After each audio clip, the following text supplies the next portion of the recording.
কয়লা পাচার মামলায় ইডির হাতে চিন্ময় মণ্ডল ও কিরণ খাঁর গ্রেপ্তারিকে স্বাগত জানালেন আসানসোল দক্ষিণের বিজেপি বিধায়িকা অগ্নিমিত্রা পাল। তবে তাঁর দাবি, এখনও পর্যন্ত এই কাণ্ডের মূল চক্রী বা মাস্টারমাইন্ডের কাছে পৌঁছাতে পারেনি তদন্তকারী সংস্থা।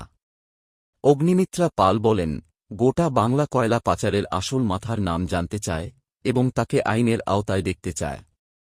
তাঁর অভিযোগ, কয়লা ও বালির বেআইনি কারবারে রাজ্যের রাজস্ব ও পরিবেশ দুটোই ক্ষতিগ্রস্ত হচ্ছে, অথচ শাসক দল ও প্রশাসন নির্বিকার। তিনি আরও বলেন, পুলিশ আধিকারিক মতকে ইডি তলব করায় স্পষ্ট যে এই পাচারে পুলিশ, নেতা ও মাফিয়াদের যোগসাজশ রয়েছে। আগামী দিনে এই মামলায় আরও বড় পদক্ষেপ ও প্রকাশের সম্ভাবনা রয়েছে। আমরা খুব খুশি, আমরা আসানসোল এলাকার মানুষ খুব খুশি।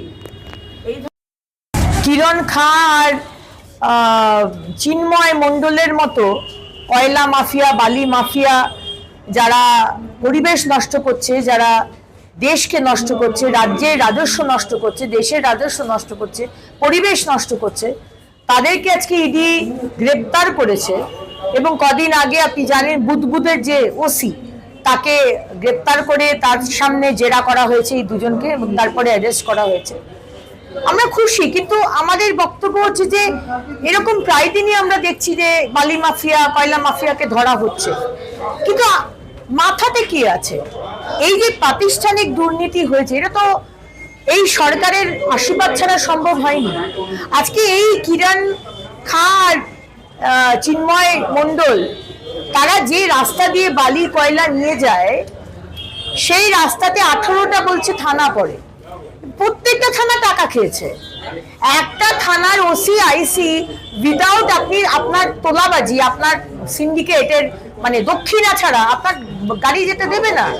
পুলিশ ইনভলভ, প্রশাসন ইনভলভ, সরকার ইনভলভ। আমরা শুনছি এই টাকাগুলো চুরির টাকা, কয়লা বালির টাকা ক্যামাক স্ট্রিট যাচ্ছে, কালীঘাট যাচ্ছে, কার কাছে যাচ্ছে? নামটা বলুন, আমরা নামটা তো জানতে চাই। আজকে সিবিআই কোর্টে, আসানসোলে সিবিআই বললো যারা যারা এর পিছনে আছে বেনিফিশিয়ারি, আমরা তার নাম বের করব। কোথায় নামগুলো? কোথায়? কারা আছে? কাদের জন্য নামগুলো চেপে যাচ্ছে? আমরা চাই আপনারা নামগুলো সামনে আনুন।